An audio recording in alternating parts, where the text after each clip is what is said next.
Is your water heater not heating properly? A faulty heating element is often the culprit.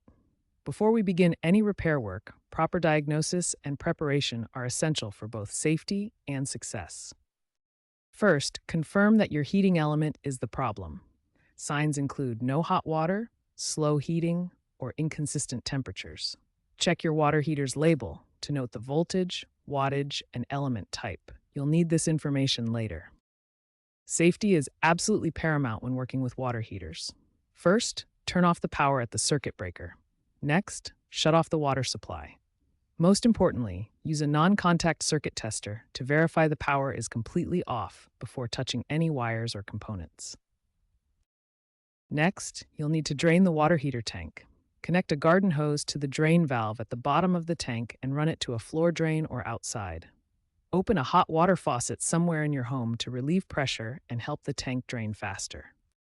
Gather all necessary tools before starting. You'll need a water heater element wrench, which is typically a 1.5-inch socket, a ratchet or breaker bar for leverage, penetrating oil for stuck elements, a new heating element that matches your specifications, and a new gasket. Before proceeding, consider the costs. A DIY repair typically costs $10 to $50 for parts, while professional replacement runs $200 to $300. However, if your water heater is approaching its 10 to 15-year lifespan, a full replacement might be the wiser investment. With proper diagnosis, safety precautions, tank drainage, and tools gathered, you're now prepared for the heating element replacement process.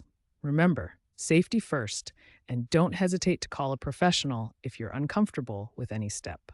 With the tank drained and power safely turned off, the first step is to access the heating element by removing the access panel and insulation covering. Use a water heater element wrench, typically a 1.5-inch socket, to attempt loosening the heating element by turning it counterclockwise. If the element is stuck due to corrosion, apply penetrating oil and allow it to sit for several minutes to break down the corrosion and mineral deposits. For additional leverage, try gently tapping the element with a hammer to break loose corrosion, or use a breaker bar attached to your socket wrench for extra torque. As a last resort, carefully apply heat using a propane torch to expand the metal and break the corrosion bond.